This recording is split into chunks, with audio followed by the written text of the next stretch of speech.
Greetings, vloggers, bloggers, followers, and potters. Dustin here from Dustin's Dynasty, here at you again this week with another edition of this week's vlog. If you haven't followed me in a while, or if you don't know who I am, my name is Dustin. I'm autistic. I'm 40 years old, and I've been living on my own for over 7 years. And I have had a part-time job for over 15 years. I've been living this autism thing, I believe, most of my life. I was diagnosed over 25 years ago, and we're just living life as being an autistic person and living through the struggles, the battles, and everything that comes with it. So I want to welcome you again this week to another edition of my vlog. And it has been a week, been very busy. We've had 2 days we haven't had water. I woke up one morning to ponding water in my bathroom floor. So it's been quite a week and we are recharged for the moment. I figured I would come on and do this week's vlog because we don't ever mess up with routines. And this has sort of been something that has been on my mind.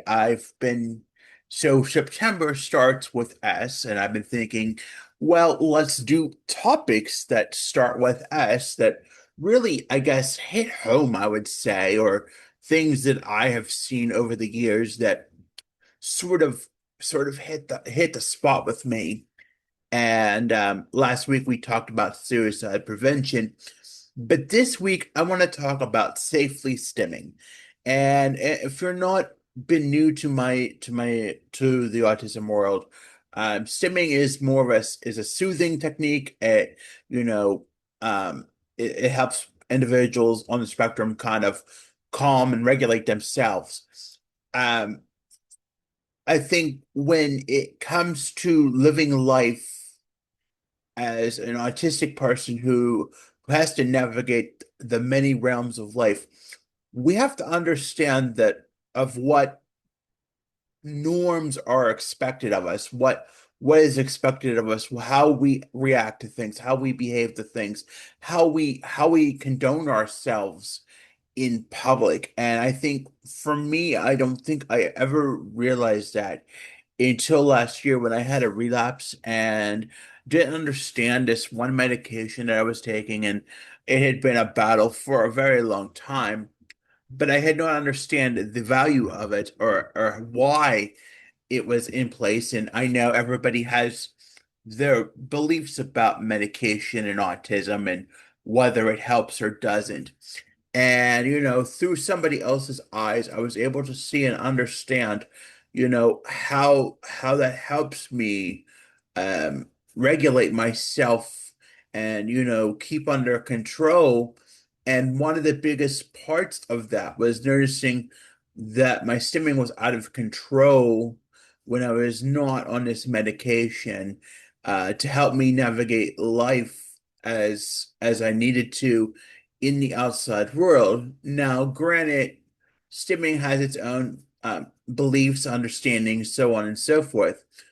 But and there are times and places to do such things, but when it hinders into your daily living and your ability to do things like your job or, go out in the public world or not cause a sense of care and concern, then it is something that has to be addressed. And and especially when it was something that, can be taken care of pretty seriously. And while the decision wasn't made well at the time to do what I did, it just happened. And, we have to sometimes, understand that we don't make the wisest decisions. And, at that time I had thought I lived in a world where I had the world by my rear end and, I could do whatever I wanted. And, you're not going to tell me not to do this, that, or the other. And what I didn't realize it was that it was hurting me. I was making destructive decisions. I was not, and it was also contributing at the time, in addition to the stimming being the way it was also contributing in a way to my other diagnoses being as horrific as they were, or getting more compounded as they were. And I was not taking care of myself in the way that I needed to, or the way that I understood that I needed to, because I had beliefs that were contradicting that, and I was not understanding that. And eventually I did understand that. I understand how important all medications are, how they are. But in the retrospect of this, being able to control my stimming so that it doesn't get out of hand, and I'm able to do what I need to do as far as my job, as far as going to day services and interacting with other human beings, and being, maybe in a friendship or a relationship, or being able to do the things that I want to do. I was able to understand that there are times and places that for the certain actions, and you know, um, in those elements of why that medicine was there to help me, was to help me understand it's okay. It helps tone it down and not make it as noticeable or as expansive as what it was or what it could be.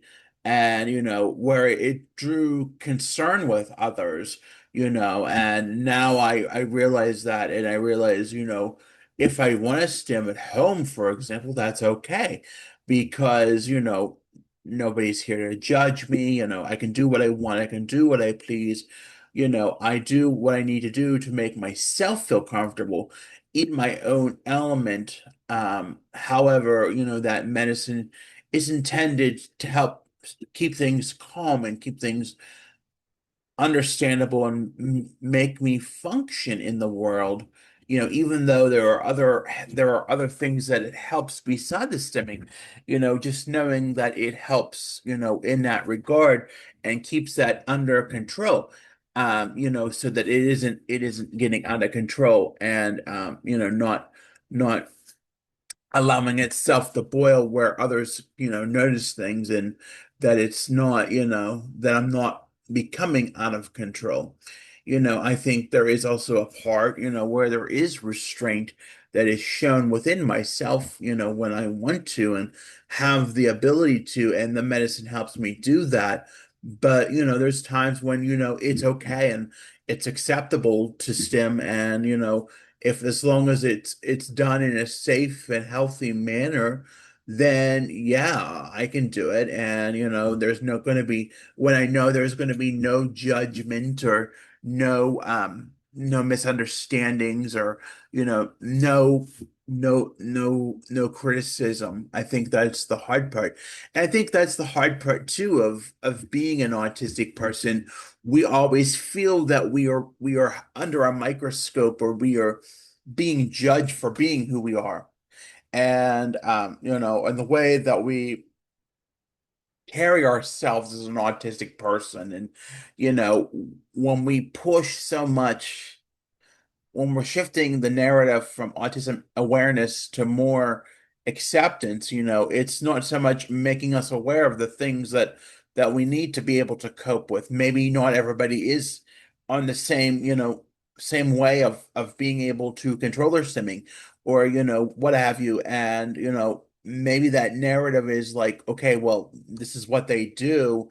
And but I think it has to become into a culture of more of, okay, this is what, if they are stimming, or whatever that is that they need to do to help soothe or regulate themselves, then it is very important to give them their space and let them do that in the way that they see it is necessary and possible, so that they can regulate and get through the situation that may be stressful for them, or may be challenging for them.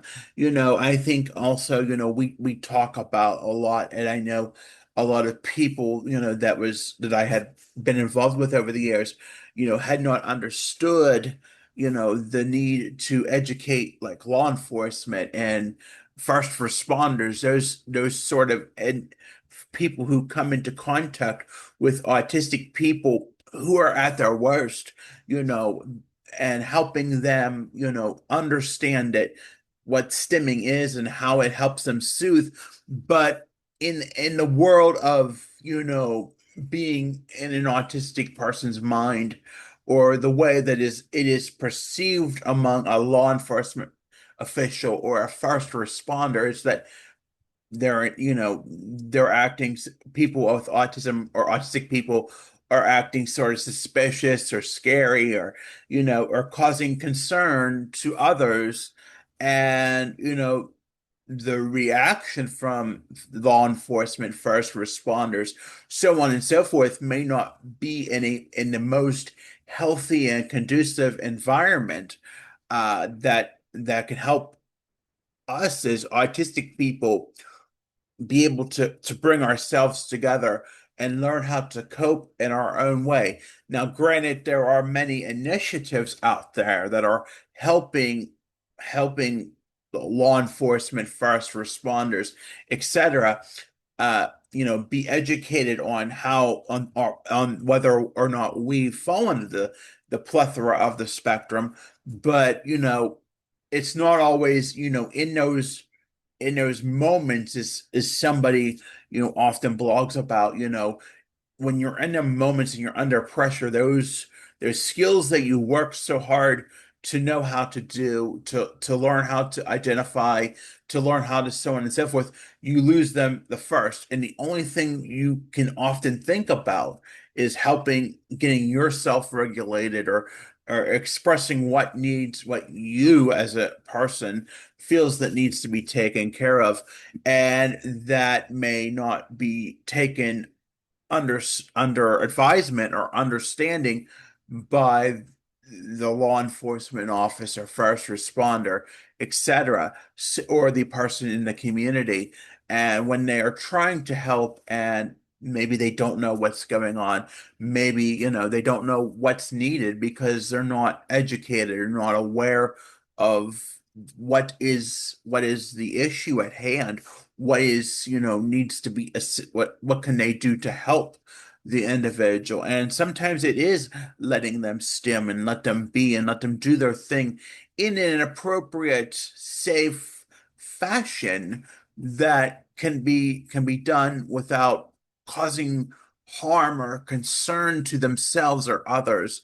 And I always think of the shirt, let me stim, bro, or something like that. And I someday hope to get that shirt, as time comes on. But I think, there in summary and revolving back around to it, there's a time and a place for that. And, if it can be controlled as much as it can, things like medication, so on and so forth, help with that and help curtail that as much as they can. But it can't always be helped. And, when we see autistic individuals in the outside world or in our travels, we have to be more understanding and shift that narrative again from awareness to acceptance that it's okay and it doesn't make them any quirky or doesn't make them any different from who they are. It makes them just as unique as an individual as who they are and who they can be. And even though they may stem or have a slight issue, they can still bring talents to the table. They still have abilities that they can bring to the table. And oftentimes, because of the mannerisms or the understandings, it's very easy for those who are looking for people in the outside world to maybe join their talent or be a part of their team, to maybe be overlooked and not feel as welcome or as understood or accepted. And it's about, in a world where we can be anything else, why can't we just be kind and accept everybody for who they are? And, granted, again, this, being safely doing that and knowing that it's appropriate and not putting it under further duress or further complications or further parameters where the stimming, has to be more controlled. But being more understanding, open, and accepting of all autistic individuals, all neurodivergence, all of need, knowing where that fine line lies within, and knowing that it's okay. It's okay. And maybe it is, something that can be controlled with medication. Maybe it isn't. Maybe it's just who they are, and we need to be welcoming and accepting and understanding that sometimes not everybody is made to fall into the lines of society and not to fall in the lines of where the world expects us to be. So I think that closes it on a good note. I want to thank you for listening. I've been seeing we've been getting some new subscribers. I want to thank you. If you haven't already, be sure to like this video, tap that notification bell, and subscribe to my channel. I really appreciate it. If you haven't already, also follow me on Facebook, Instagram, X, and Pinterest. That handle is Dustin's Dynasty. I'm on the web. That address is www.dustinsdynastyusa.com. And lastly, I have a link tree with all my podcasting and social and other related links. That handle is Dustin's Dynasty under Linktree. Again, I want to thank you for listening. Let's take care of ourselves this weekend. Let's have a good weekend. Stay safe out there, and we'll talk to you soon. Bye for now.